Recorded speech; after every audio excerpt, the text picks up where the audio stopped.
Shock the system.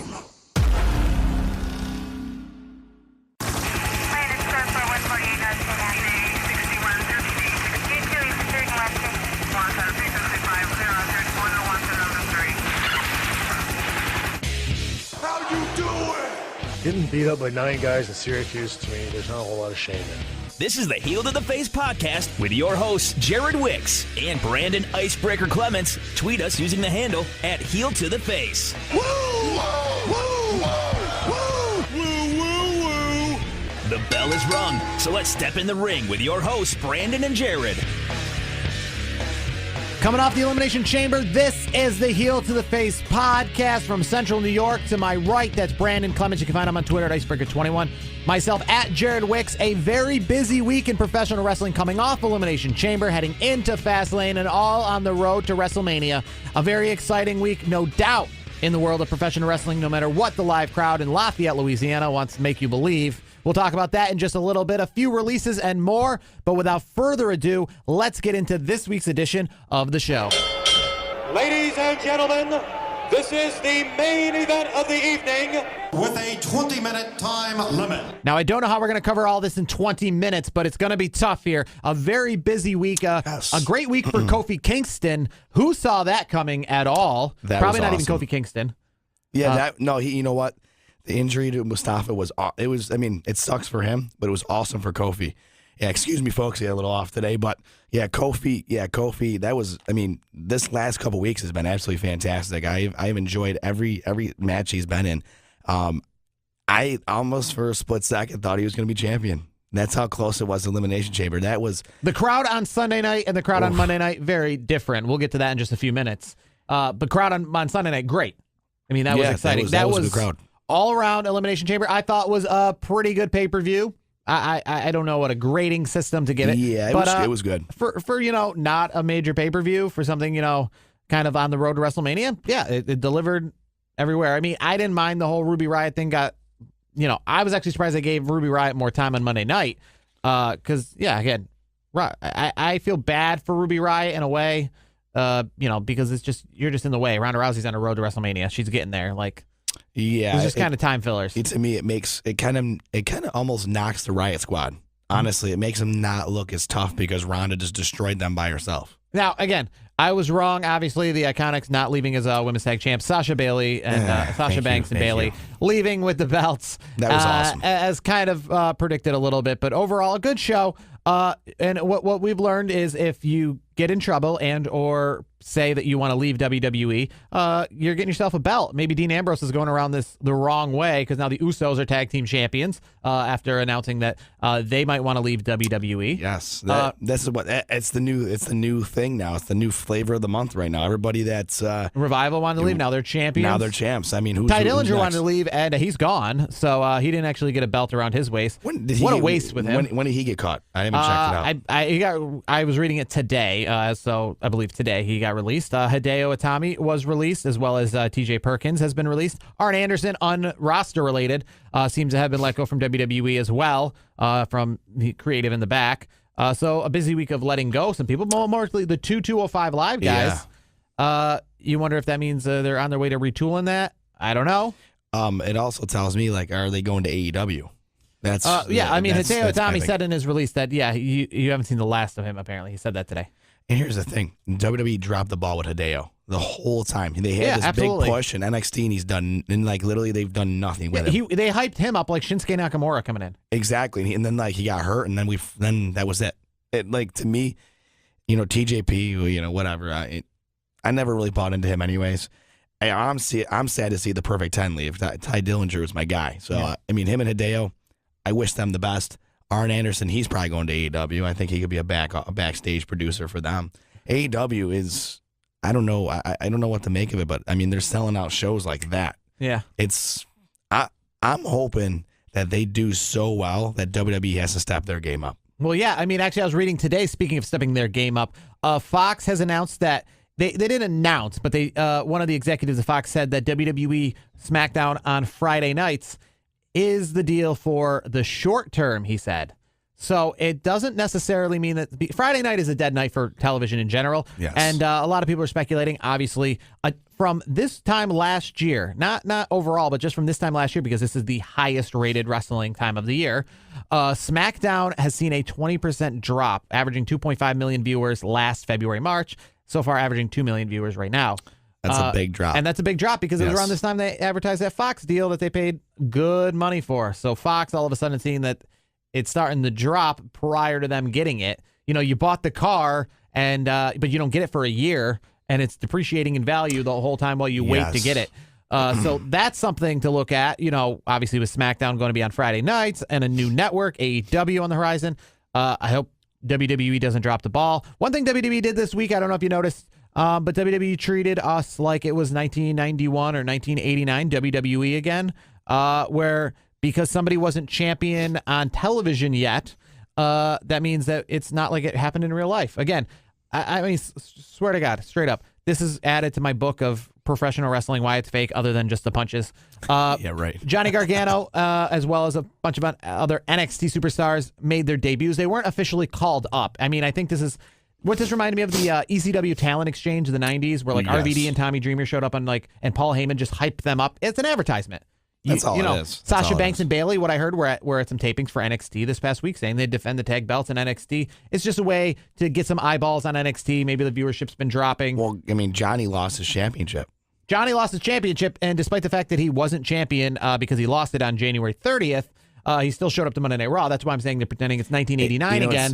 Because he showed up to Monday Night Raw with the belt because that hadn't happened on TV yet. Even though this isn't 1992, we have Twitter, Instagram, social media. So the good, 500 people that were in attendance at the tapings. So who won that match, I wonder? Who was it? It was Velveteen Dream as the North American champion. The Dream, finally. I was honestly, when I read the report that they were bringing up some guys from NXT, I was like, disappointed it wasn't Velveteen Dream? Yes, I was. Again, I'm not disappointed because here's the thing. Again, as this talent exchange, I think he might get called. I don't think this is a one-off. I think this is going to be similar to maybe what we saw with the Cruiserweights a couple years ago when they were trying to promote 205 Live. I don't know if it's going to go that far as a weekly segment, but this is just an advertisement. Maybe next week it'll be Adam Cole, Velveteen Dream, and some others. I don't think so. I don't think it's like that. I think Gargano. I think Black. They're all. I think they're up full time now. No, I don't. No, I don't. I think they are. To get into WrestleMania season, I think they are. I disagree with you because Tommaso Ciampa still has a belt. But he can go back down and wrestle. I think he's officially on the roster, and the way I'm looking at it. Well, I sure hope they're not on the roster. One, because they have Takeover to sell, which is a pay-per-view coming up, which is probably their biggest takeover of the year. But this could be, and these are their biggest guys. But here's the thing: Triple H could also be doing it as he maybe obviously how the whole McMahon family and Triple H and now they're all working together for the product. I could see this being kind of like they're gonna bring some guys up, and I think they might send some people down. I think there could be some talent exchange, kind of like what you said. I think, guys like, Johnny Wrestling, Aleister Black, anybody that has a belt, yeah, obviously they have to go back to NXT and either, relinquish the belt or lose in a match.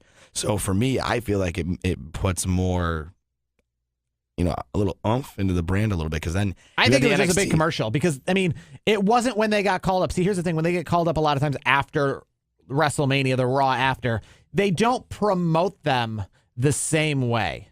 When Bobby Lashley or NXT, it's Ember Moon, NXT superstar Ember Moon now on the roster. Like they promoted them all as NXT superstars. They did not promote them as WWE guys. They promoted them as NXT guys. They didn't promote them as Ember Moon is now on the roster. They didn't say this is Johnny Gargano. He didn't start a feud with somebody. He just had a match for the night. Same with Ciampa. Same with Ricochet. It's the way to introduce them to the audience. Yeah, and they were promoting them like it was a commercial. Michael Cole was giving you Ricochet's statistics like nobody knows who Ricochet is. Essentially, the people in Lafayette, Louisiana had no idea. And I learned something real quick, and it was on SmackDown this week. Now, obviously, the crowd in Lafayette, Louisiana was one of the deadest crowds I've ever seen, and I wasn't alone in that. People were talking about it, how the crowd just was sitting there silent while Ricochet's putting on some awesome moves. Exactly. But one thing. And we've talked about this forever, whether it be Shinsuke, whether it be anybody coming up from NXT. And I saw it firsthand this past week in an instant. So Aleister Black showed up on SmackDown. Aleister Black is the NXT Undertaker. Now, if you watch NXT, it's not like minor league sports because minor league sports is essentially treated such. In wrestling, it's not treated like a minor league. It's treated like a whole nother brand. It's a whole nother, you know what I mean? Like it's still, they promote it the same. It's kind of like college basketball versus the NBA. College basketball doesn't, they promote it like it's also the NBA. It's on television equally. The crowds are equal. If anything, it might be more raucous and more exciting to play in college than in the NBA. College football, NFL, etc. Same with NXT. And I learned that exactly because Aleister Black, he is the kind of guy that is the Undertaker of NXT. He's a dark personality. He's a bruiser. He's a brute. He's not somebody who, is a cartoon character, essentially. He is somebody who likes to be treated more authentically, more rough around the edges. And his match, I remember in NXT against Tommaso Ciampa, it's a bunch of 28 to, or 18 to 30-year-old guys cheering on the match, all black ring, getting excited like we're watching real sport. Aleister Black on SmackDown, immediately I see what happens. He shows up. The SmackDown set is more cartoonish in a way, not crazy, but yes. It just doesn't fit the whole dark, mysterious.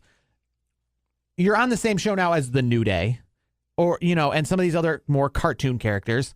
He's now wrestling in New Orleans in front of a crowd, which is probably half the size of a takeover crowd. You know what I mean? There's tons of places probably tarped off. Yeah. You know what I mean? And the crowd that is there isn't raucous college-age guys who love wrestling. It's 8-year-old kids, moms, dads, grandpas, and it just watching Aleister Black, it took me 2 seconds to just look and go, "Whoa, this doesn't look right."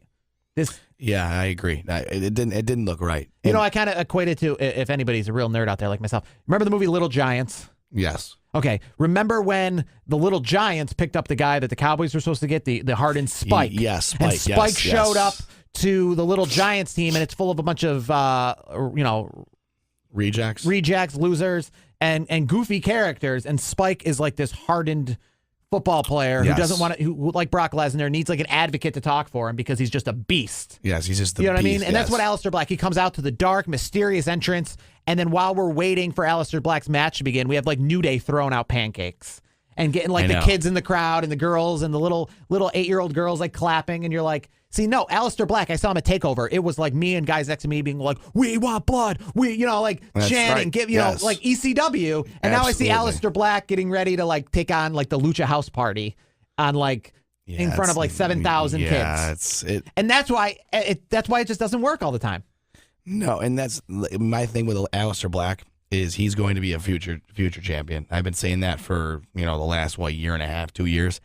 To me, I think what they're doing, not with just only Aleister, but with, I still call him DIY. I'm still going to call him DIY. I think, and we learned, and on Raw and SmackDown this week, they kind of put them together, kind of hinting at that they're going to get back together. Quote unquote. I mean, because apparently there's, again, with the NXT episodes being already taped, they're kind of revealing things that are not happening currently yet in NXT, which is kind of weird because they said people would get confused if you watch NXT this past week. They're not together. They're not like friends from previous taped episodes. Yeah. So if you do tune in to NXT, you're going to be confused of why they hate each other when they were just having a good time on Raw. They were just in a match together. Yeah, you can tell this wasn't too planned out, this call-up thing, because they would have filmed the other episodes kind of around the fact that they were going to make debuts on wrestling. Yeah, it is very awkward. I do think it's good to introduce these kind of superstars to the the WWE audience, because not all of the Raw and SmackDown fans, like we were just talking about, are watching NXT like we are. A lot of these kids are going to live events. They want to see like the John Cenas and stuff like that. So this is to introduce some stars you may not know. And honestly, I thought every match that they were involved in, whether it's Gargano, Ciampa, overall the wrestling all week, great. All 3 straight nights of WWE wrestling was great. Fantastic. Honestly, this has been one of the better stretches of wrestling that I've seen across the board in a long time. Honestly, because I mean the storylines have been good, and I think, by the way, I only got one incorrect for the Chamber. Going to that really quick. I think the only match that I missed, I think it was I thought Shane McMahon and Miz were going to win. I don't think I saw Finn Balor. Yeah, I think I said the same thing too. I didn't see Finn Balor. Maybe leave him in the belt. I had it. I picked that. I picked Baron Corbin. I just knew, because remember what I said last week. I said Baron Corbin's going to do something shady, which that's what he does, and that's how he won. I mean, overall, I mean, it's been a good week. Triple H, the only thing I didn't like was when you open the show and you're like, oh, just so you know, Ricochet, Aleister Black, Gargano, Tommaso Ciampa, they're here tonight. It's like, no, just have them show up like how Ricochet showed up to help out Finn. Mm-hmm. Leave it like that. Oh, my God, the NXT guys are here, Well, because, again, I don't know. I have to disagree with what you think this is. I think this is an advertisement. If it exactly was them getting called up, getting into storylines, and now all of a sudden Bobby Lashley, the night after Raw, is the number one contender for the belt, or like the night Goldberg debuted, or whatever, that's different. They don't need that kind of introduction because they're now part of WWE. Tell me they this needed then. to advertise that they were here because it was an advertisement. You can see these guys every week on NXT. Here's what I'll tell you what's going to happen. 205 Live advertisement. Velveteen Dream wins the belt from Johnny Wrestling. I will tell you this right now. Johnny Wrestling will probably get his rematch at the NXT TakeOver and for WrestleMania weekend. He's going to lose that, and he's going to be, if you want to call it officially called up, he's going to be officially called up. Well, I mean, some of these guys are clearly going to get called up. The Monday Night Raw after WrestleMania. I think Ciampa's losing at some point too. The Monday Night Raw after WrestleMania is full of call-ups always. So obviously, I think WWE is really, these guys are coming up. I mean, Ricochet, I enjoy him. He's fantastic. I think he's one of the few guys, like, when I know he's on, my eyeballs are locked to the TV because he's so much fun. Also, I'm speaking of guys that have been called up recently. What are your thoughts on EC3? So far, all right, not so horrible. I feel like, again, they could be doing a little bit more with him. They're not doing the worst with him. They've done worse with many other people. Yes. But I think the jury's still out on him. Yeah, I don't know what they're doing with him. To me, it's like, are you going to have him doing one thing or the other? I don't know what they know. I don't even think they know what to do with him. I don't know if they know what to do with Lacey Evans either. Well, yeah, she just walks out and walks back away. I mean, maybe that's an advertisement for her. I don't know. I mean, we're talking advertisements here. Maybe that's advertising what she brings to the table. It's, you know what it might be? It might be, remember, they dropped the ball, they didn't really do much with it, but remember the Eva Marie thing? Yeah, well, that was bad. Years ago, where she was going to wrestle, and then, nah, not tonight. And then, not tonight. Yeah, Would they go on for like 2 months? I want to say that was like last year at this time. That was, no, I thought it was 2 years ago. Time flies. Yeah, because I don't think she was in WWE last year. Yeah, I think it was 17. I actually didn't realize this, as good as I am. I didn't realize Scott Steiner was in WWE for a full calendar year plus. When he was in WWE in 2002. I remember he made his debut. I was like, wait, he's not even near. I remember, so Scott Steiner made his debut at the Survivor Series 2002 at Madison Square Garden. He came out and took out Chris Nowitzki and Matt Hardy, who were both heels, and he both took them out and made his debut. And then he immediately at the Royal Rumble and at No Way Out for a rematch took on Triple H for the World Heavyweight Belt. They were like hyping it up with like pose offs and arm wrestling contests and that whole, because that's Scott Steiner's deal, like his body. Big Papa Pump. Yeah. So he fought Triple H for 2 straight months for the World Heavyweight Belt. And then if you remember WrestleMania 19, which is right after No Way Out 2003, he was not on the card at all. Now, yeah, that's true. Scott Steiner has, outside of when he was with the Steiner brothers in the 90s, hasn't been, Big Papa Pump has never been at a WrestleMania. The Steiner brothers, yes, in like 92, 91. Technically, yeah, but the Scott Steiner with the chain crown, the whole gimmick. He's never wrestled at a WrestleMania. That's hard to believe. He wrestled for 2 months leading up to WrestleMania. He wrestled the Royal Rumble for the World Belt, No Way Out for the World Belt, and then wasn't even on the card. So personally, I actually thought like it wasn't too far after that he just like faded away. I didn't realize him and Tess created a tag team that went on like all summer long, and then finally, eventually, he ended up finding himself in the Royal Rumble 2004, right before WrestleMania 20, got eliminated, and then after he got hurt, he was like granted his release. He was done. Yeah, but I thought it was much sooner than that because I clearly remember him going for the belt 2 months in a row and then not even being at the WrestleMania 19 at all. Let me ask you this. I know we've talked about this in previous episodes. Is he a tag team specialist?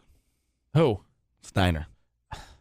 No, I mean he had a pretty good run after WWE. Is he a Hall of Fame singles competitor? Ooh, that's a tough one. I mean, I don't think so. I would only say yes under the current circumstances that who gets inducted into the Hall of Fame. It's not. He's better than Godfather.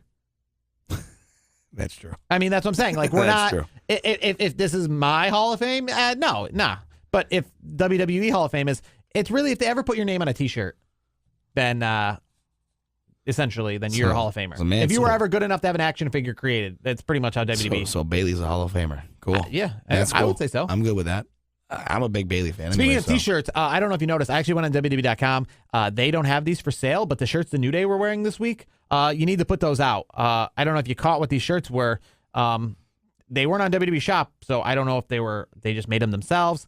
But it was the old TLC Crazy Sexy Cool album cover, the one that had Don't Go Chasing Waterfalls and Creep and all the songs. It was that album cover where it had the 3 TLC women, but it had the 3 New Day guys. Instead of where it said TLC, it said TND for the New Day. So if you need to sell that T-shirt, so they might do it then. You need to put that out because, well, I mean, they would have made a ton of money on ice cream bars that they never did either. That's true. Yeah. Now let me ask you this though: do you want to go to our Twitter question of the week? We'll get to our Twitter question of the week in just a minute. Okay. Wrapping up the rest of the week. So you obviously saw. What was your take of this dead crowd in Lafayette? I don't know. Honestly, I don't even know what to make of it. Like, are we not does that tell WWE not to go back there? I mean, but they've been there so many times. It's actually like that Cajun Dome. That is I know, a place that WWE's right. They go there all the time. For some reason, I don't know much about Lafayette, Louisiana. I don't know how big it is. I mean, I know that they don't have any professional sports there, but for some reason, they've hosted a lot of Raws. I pull on the WWE Network sometimes for a Raw from 04, and they're at that Cajun Dome. They're at the Cajun Dome in Louisiana. Yeah, I can't. It seems to be a place that I go to a lot. I'm surprised they even haven't had a pay-per-view there. That's what's weird. I don't know. The crowd was just not into it. I don't know. Yeah. To me, it just. I don't know. I think they need to stay away from Lafayette for a little bit.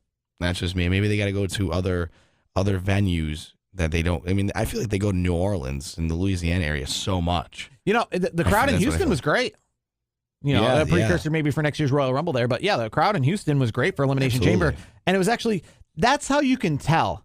The WWE, believe me, they don't put on the dim lighting. Like NXT, they put on the dim lighting for the effect of the show.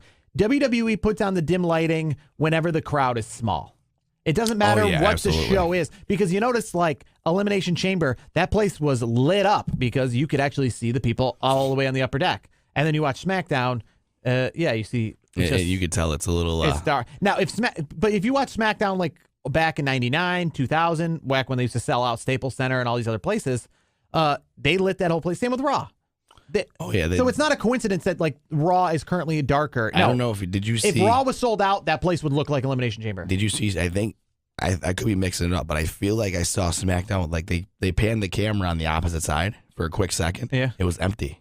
Well, yeah, that's how SmackDown. I was gonna say I'm like, man, that crowd is not. I don't think it was that good. I mean, the Twitter sphere was blowing it up SmackDown has too. had quite an issue with crowds. That is not anything. I wonder why. They have good wrestlers. Daniel Bryan's there, I think it's all about, it's got a lot of kids and family going to shows on a Tuesday night. It's like going out to dinner on Tuesday. Apparently, yeah, it's all kids and parents. Well, it's like going to dinner on Tuesday is not Friday night. You know what I mean? So sometimes house shows get bigger crowds because if you're going to take your kids and you don't care what the show is because you're not a wrestling fan, you'd rather take them on a Friday than a Tuesday. True. Even though Tuesday's more important. You know what I mean? True. It's hard to get kids out the door on a Tuesday night. But speaking of the Twitter question of the week, we're going to get to that right now. It was announced the first Hall of Fame the first announced people in the Hall of Fame this upcoming week. It's just kind of a backslided way, I guess, to get Chyna in the Hall of Fame. I told you that they're not gonna put her in by herself. No Triple way. H did say this past week that she deserves to go in both as a group member and by herself. Yeah, I don't think it's gonna happen. Maybe this is a way to bring her in as somebody by herself in the future, but right now, get her in so you shut the people up for the time being. So DX is going to the Hall of Fame, and I don't know if you noticed, but this is my specialty. Looks like a new Hall of Fame graphic this year when they announced. Of course, you noticed that. Yeah, it didn't look like that blue, that blue Hall of Fame, with the gold. It looked more like gold on black. Okay. It looked more sleeker. I'll pull it up. You'll see the difference. Yeah, I have to take a look at it. But either way, so now we know for sure who the headliners are at. I'm putting in Hell in a Cell. WWE Hall of Fame. Let's see. So now we know who the headliners are. It's going to be D-Generation X at Barclays Center the night before WrestleMania. Yeah, I'm showing you. This is here's the old one. That's not what they currently pulled out. I'll try to see what they pulled where we can find the more updated one. But either way, the night before WrestleMania, not on Friday night, but the night before WrestleMania, It's going to be. Oh, I see it right there. You see the new one? Yeah, no, that looks like that's not the new. That's still No. the old one. Is it still the old one? I know Okay. this is not probably good for radio or for YouTube or any of that stuff. That's fine. But either way, as I said, DX, they're headlining the Hall of Fame this year. The night before WrestleMania, the reason it's the night before is because they moved NXT to Friday night. That's because New Japan / Ring of Honor having G1 Supercard of Honor at Madison Square Garden the night before. The question is, now that you know who's going to be headlining the Hall of Fame, I assume you're this 14% that said you're going to the WWE Hall of Fame ceremony. Yes, absolutely. 86% though said that they're still going to New Japan Wrestling. No. I mean, with AEW, you still got Dalton Castle. You still have Marty Scurll. I think you still got Marty Scurll. If it was Will Ospreay. If it was AEW in there, I'd say okay, I might go that way. But New Japan and Ring of Honor, if I'm going to watch any product besides WWE right now, I think it's AEW the way things are kind of going. Mm-hmm. DX, as soon as they said DX, I'm like, man, if I could go, I would go to that because I grew up on DX. I have a soft spot for DX. DX is what got me into wrestling, man. I mentioned this, off the show earlier this week. Disappointed, China. That's one way to get her in, but Triple H, I wanted to see him kind of going on his own. See, the people Road Dogg, Billy Gunn, they don't really kind of deserve to go in unless they go in as DX. Yes. Shawn Michaels is already in, so it's just another way to get Shawn Michaels out to be in front of the camera. I mean, yeah. But I wanted Triple H to go in on his own. Like Ric Flair went in on his own first, and then they put him in with the Four Horsemen a couple years later just to get him back out there again. Same with Shawn Michaels, he's already in on his own. But I kind of wanted Triple H to go in on his own merit. He'll be going because he's a in. headliner. Triple H is a headliner. He will be going in on his own in a few years. Yeah. Give And it to be honest with you, 2023. I know they're probably selling this as a headliner because normally the first names are the headliners. Yes. I don't think these guys should be headlining. Why not?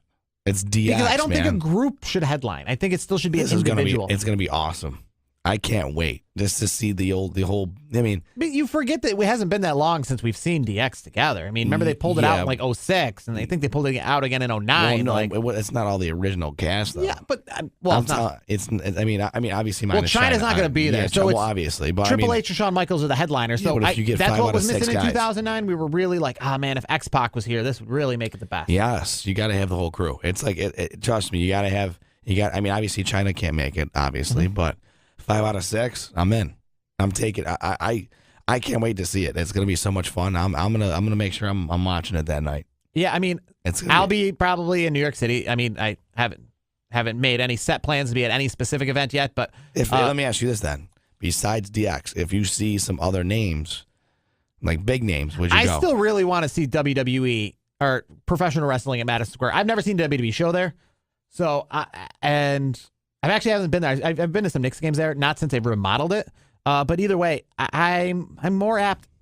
I personally, I'm a fan of the Hall of Fame ceremony being on a Saturday night when there's not other big wrestling going on because I like the palate cleanser. It's what the women's matches used to be back in the day. You have that Shawn Michaels Undertaker match. It goes 45 minutes. You don't want to go right to the world title. You want a goofy thing to kind of let it so you can go to the bathroom. Yeah, a palate cleanser. You hear like the King puppies, Yeah. back in the day. Yeah, you want a palate cleanser, and that's why I used to like the Hall of Fame on Saturday night because you may go to WrestleMania weekend, you go to a big show on Friday night to get yourself hyped up watching wrestling. Then on Saturday, it's like the night before the Super Bowl. The night before the Super Bowl isn't the Pro Bowl. It's the night where it's like you dress up, you talk about football because you don't want anything to kind of take away. You want that.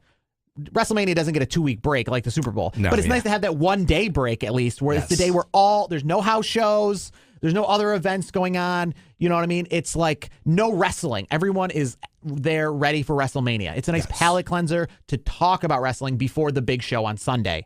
I didn't like it when they had like NXT and stuff because, for example, last year I was at Ring of Honor till like 2:00 in the morning. The day of, so essentially like I had to go to my hotel, wake up, and go right to WrestleMania when I woke up. Kind of thing. I like to be able to like relax the night before. Royal Rumble's a great example. NXT, because I was on the West Coast, ended at like 9:00. So I went out on Saturday night and really like got away from wrestling so that I was ready to go on Sunday.